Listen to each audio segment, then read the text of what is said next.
Good evening and thanks for joining us. We begin tonight with a developing story involving 3 Canadians missing in Antarctica.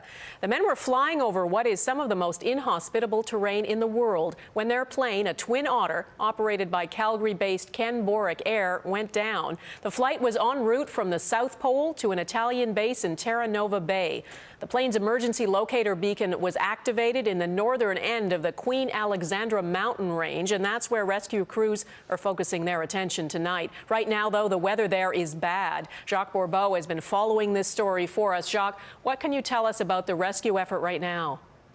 Well, Donna, the search mission is being coordinated by officials in New Zealand, and they've dispatched a DC-3 to the area. It is coming from a U.S. research station in the Antarctic. It's capable of flying over the area for about 6 hours, and its principal mission is to simply look for a break in the weather, because right now bad weather is the principal obstacle facing this search mission.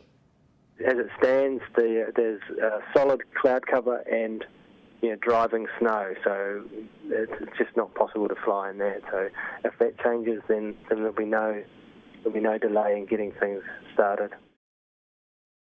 Weather breaks, the plan is to send a Twin Otter aircraft and 2 helicopters to a small abandoned base about 50 kilometers from where the beacon is now transmitting. And that would become a kind of forward operating base so that when the Twin Otter is located, rescue personnel can board a helicopter, fly to the location, and offer any assistance to any survivors. Donna? And Jacques, if they have managed to crash land and are alive tonight, what gear do they have with them to help cope with the conditions there?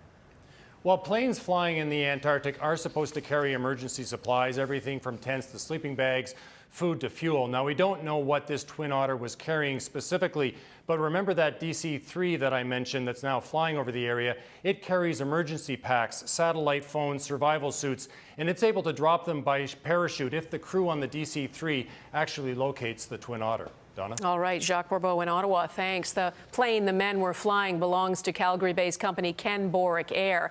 It's a company with years of experience flying at both the North and the South Poles. Francis Silvaggio is outside the company's Calgary hangar for us tonight. Francis? Well, Donna, the Transportation Safety Board has confirmed to me that it was a Ken Boric plane involved in this incident.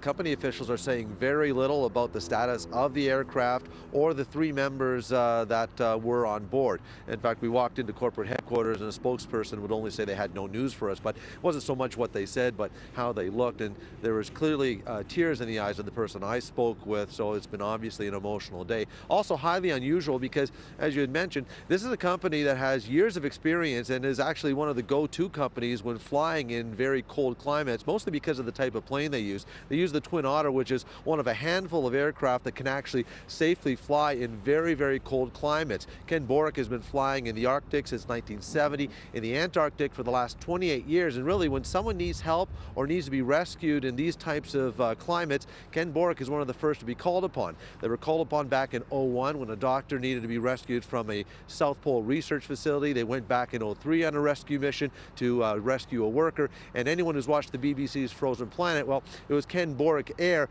that scurried the crew around to make sure that was possible. So this is a company that knows the area, knows how to deal with these conditions. So if this plane managed to land intact, Ken Boric's crews are best equipped to survive until a rescue crew can arrive. All right, Francis Silvaggio, thanks, and we will continue to follow that rescue effort.